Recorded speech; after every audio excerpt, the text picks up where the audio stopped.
वंदे मातरम के गान पर जो प्रतिबंध लगाते हैं, भारत की धरती पर भारत माँ को डायन तक कह जाते हैं।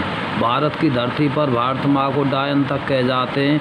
अफजल और कसाब को ये साले जेहादी बतलाते हैं। राजगुरु सुखदेव भगत सिंह को आतंकी कह जाते हैं।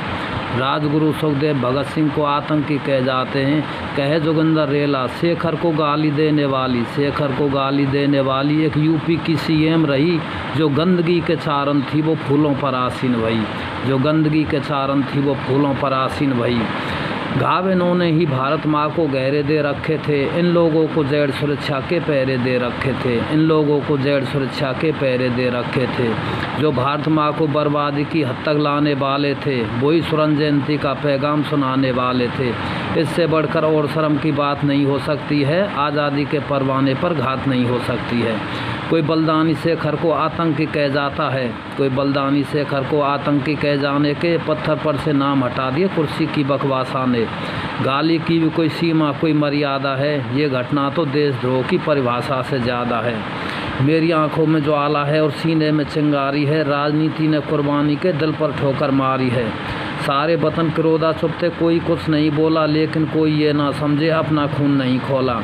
इन सबको हमने गले लगाया जो राजनीति के दास रहे, लेकिन उनको हम क्यों भूल गए जो आज़ादी में खास रहे। 100 घाव हुए सीने में फिर भी रन से हटे नहीं। दीवारों में चिने गए फिर भी शीश हमारे झुके नहीं। हिंद वतन खतरे में है, इससे हम अनजान नहीं। पड्डा और बकड़ों से डरती कभी शेरों की संतान नहीं। जिनको खूनी मेहंदी से भी देह रचाना आता है, आज़ादी का परवाना केवल सने चवैना खाता है। अब तो नेता परवरसर के शहरों को खा जाते हैं,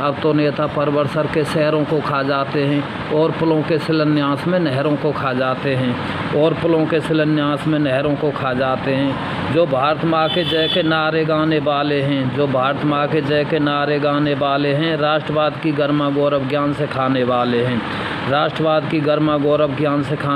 हैं। वो भी सत्ता में शामिल थे और टोक टाक भी सकते थे। जो जीव शहीदों पर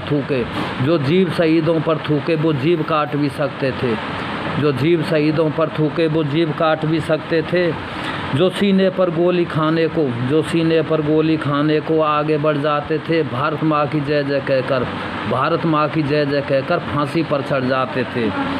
युवा देश के आज उन वीरों को भूल गए जो हंसकर फांसी झूल गए। जय हिंद, जय हिंदू राष्ट्र।